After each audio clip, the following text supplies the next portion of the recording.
Hello guys, so magdadesk kami ni Seiji. Ito guys. Hello guys.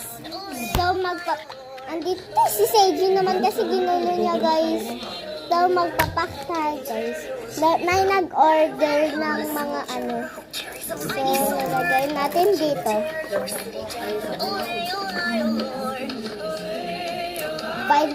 10 na ganito guys. 1, 2, 3, 4, 5, 6, 7, 8, 9, 10.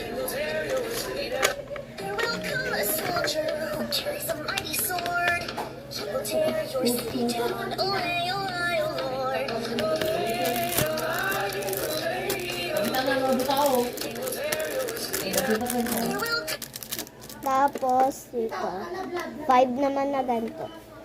1, 2, 3, 4, 5. Sakto. Mabilis na napaputok si Jack ng ilang beses at nabasag. Role mo pagiging kontrabida, diba? Iba kapag nakaharap, iba pag nakatalikod. Hindi na plastic pag walang tao. Ano bang pinagsasabi mo dyan?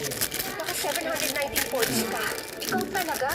Pinatago mong galing mo. Tapos, sticker. Dahil sa examination paper, mas mag-aaral pa ako. Huwag kang mayabang.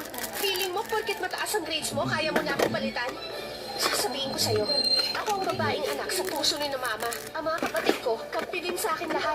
Kaya ikaw na probinsyana ka. Alamin mo ang pwesto mo. Matuto ka ng lugar. Anong lugar? Tanong ko sa'yo, anong lugar? Ikaw? Puro ka angas, maldita ka.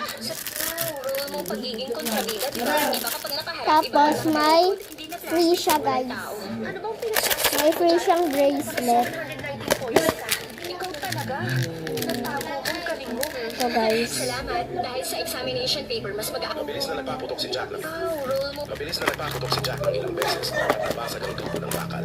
Ang buong andamyo ay bumagsak ng malakas. Tumatakbo siya Tapos, pasulong ng mabilis hanggang kaya niya. May sumusubok kumarang sa kanyang daan. Pero natumba niya sila sa isang suntok lang. Kailangan niyang tumakbo ng mas mabilis kaysa sa bumabagsak na isko. Dahil sa unahan, may isang batang babae na malapit ng mahulog mula sa itaas. Sakto lang. So, yun lang guys. Bye-bye. Thank you for watching.